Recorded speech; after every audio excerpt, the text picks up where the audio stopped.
பல பெருமைகளை உடைய கங்கை கொண்ட சோழபுரம் பெருவுடையார் கோவிலுக்கு பிரதமர் நரேந்திர மோடி வருகை தரவுள்ளார். 1000 ஆண்டுகளை கடந்து கம்பீரமாக நிற்கும் தமிழர்களின் பொக்கிஷ கோவிலின் சிறப்பை இந்த தொகுப்பில் பார்க்கலாம்.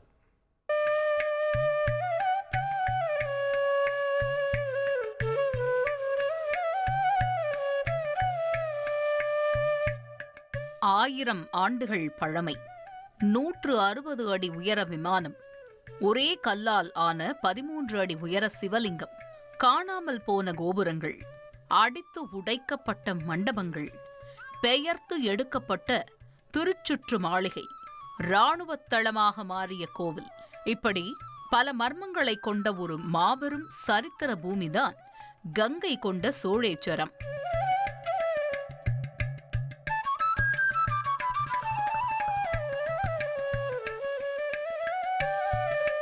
இலங்கை முதல் கடாரம் வரை பல தேசங்களை வென்றெடுத்த மாபெரும் மன்னன் முதலாம் ராஜேந்திர சோழன் படைத்த மாபெரும் வெற்றி காவியம் இது.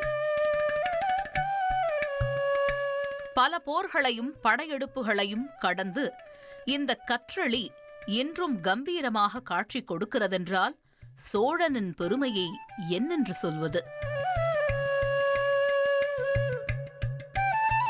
பற்பதக் குவையும் பைம்பொன் மாளிகையும் பவளவாயவர் பனை முலையும் கற்பகப் பொழிலும் முழுதுமாம் கங்கை கொண்ட சோழேச்சரத்தானே என கரூர் தேவர் முதல் ஒட்டக்கூத்தர் வரை சோழேச்சரத்தின் ஒப்பற்ற பெருமையை பாடாத புலமைகளே இல்லை.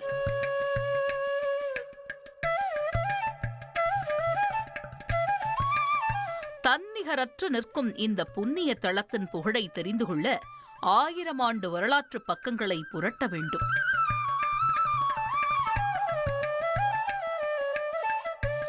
சோழ சாம்ராஜ்யமே போற்றிக் கொண்டாடிய ஒரு பேரரசன் ராஜராஜ சோழன்.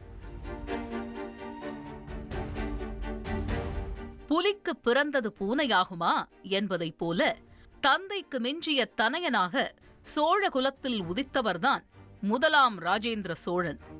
ராஜராஜ சோழனின் அருந்தவ புதல்வன், வீரம் என்ற சொல்லின் விளைநிலம், ஆளுமை, போர்த்திறன், தொலைநோக்கு பார்வை என ராஜேந்திர சோழனின் ஆற்றல்கள் ஏராளம்.